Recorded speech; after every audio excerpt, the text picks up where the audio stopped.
அனைவருக்கும் என் இனிய நமஸ்காரம், வணக்கம். இன்று நாம் தெரிந்து கொள்ளப் போவது 51 அக்ஷர சக்தி பீடத்தில் 4வதாக உள்ள ஸ்தலத்தை பற்றி தான். பார்க்கலாமா?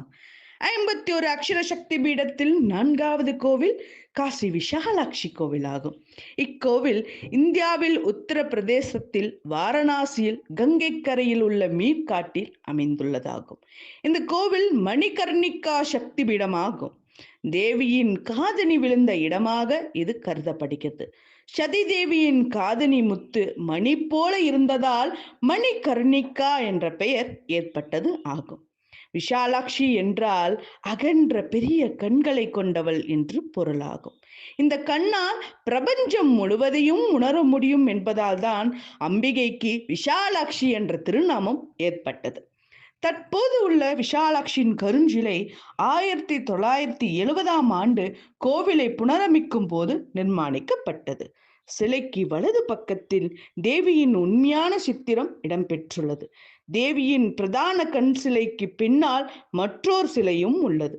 பண்டைய காலத்தில் இருந்து வழிபட்டப்பட்ட சிலையும் இதுவே ஆகும். ஆதி சங்கராச்சாரியார் இக்கோவிலுக்கு சென்றபோது பல படையெடுப்புகளின் சுமைகளை தாங்கிய கோவிலின் சக்திகளை நிரப்ப பிரார்த்தனை செய்து ஒரு ஸ்ரீ எந்திரத்தையும் நிறுவினார்.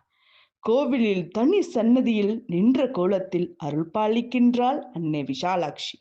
சாந்த வடிவத்தோடு 8 திக்குகளிலும் பக்தர்களுக்கு அருள் புரியும் வகையில் அன்னை விஷாலாட்சி மணிகர்ணிகா பீடத்தில் அழகுற அருள் பாலிக்கின்றாள்.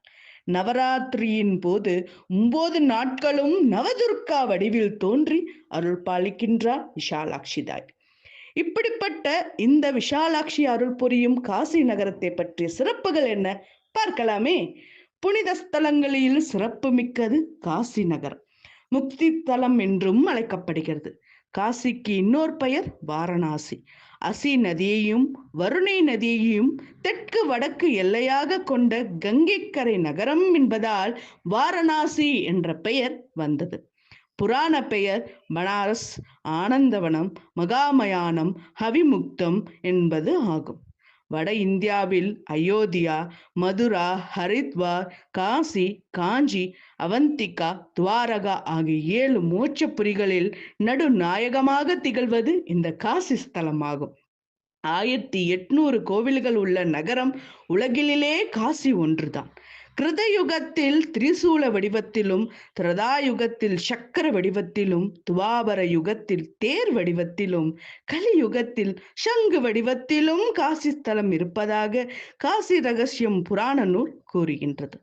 மகான்களான ஆதிசங்கரரும், ராமானுஜர், குமரகுருப்பர் மற்றும் முனிவர்கள், ஞானிகள், ரிஷிகள் தடம் பதித்த புனித பூமியும் ஆகும். காசி என்றால் ஒளி நகரம் மற்றும் ஒளிமங்காத ஞானம் என்பது பொருளாகும். பிரளய காலத்தில் அனைத்தும் இறைவனிடம் ஒடுங்கிய பிறகும் இந்த நகரம் இருந்ததாக புராணங்கள் கூறுகின்றன.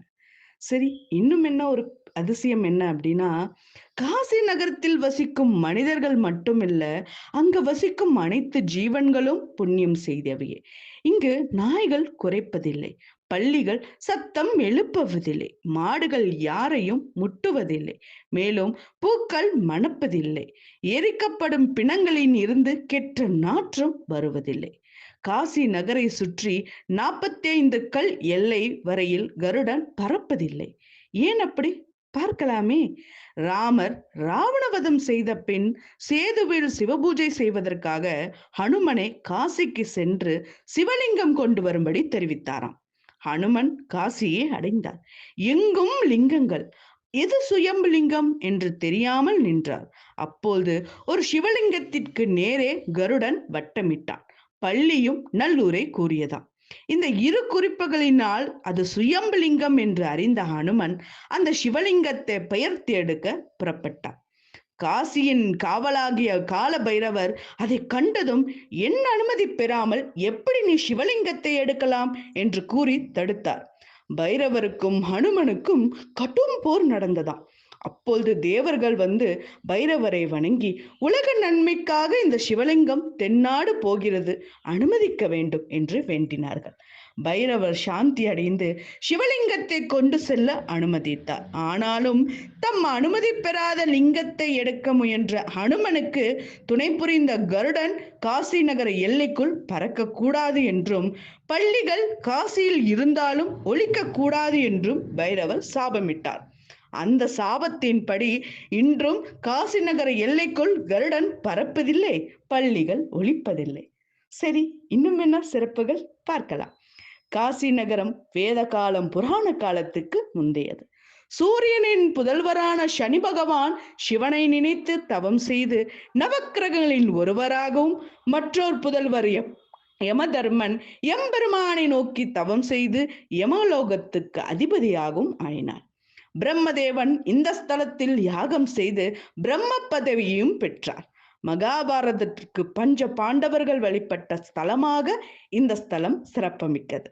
பல ஞானிகளும் யோகிகளும் சப்த ரிஷிகளும் இங்கு தவம் புரிந்து பல பேர்களை அடைந்திருப்பதால் சொல்லில் அடங்கா சிறப்புகளை பெற்றதாகும் காசி நகரம். காசி சேஸ்திரத்தில் பார்வைப்படும் இடமெல்லாம் லிங்கஸ்வரூபம் காணப்படும். தரையில் பல இடங்களில் லிங்கஸ்வரூபம் இருப்பது ஆச்சரியத்துக்கு உரியது.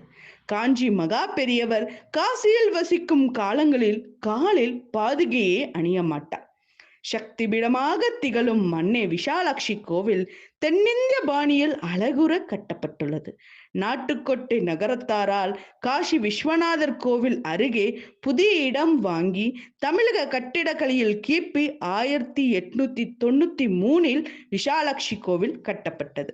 இக்கோவிலுக்கு பிளவ ஆண்டு தை மாதம் 25ஆம் நாள் கிபி 1908 குடமுழுக்கு செய்யப்பட்டுள்ளது.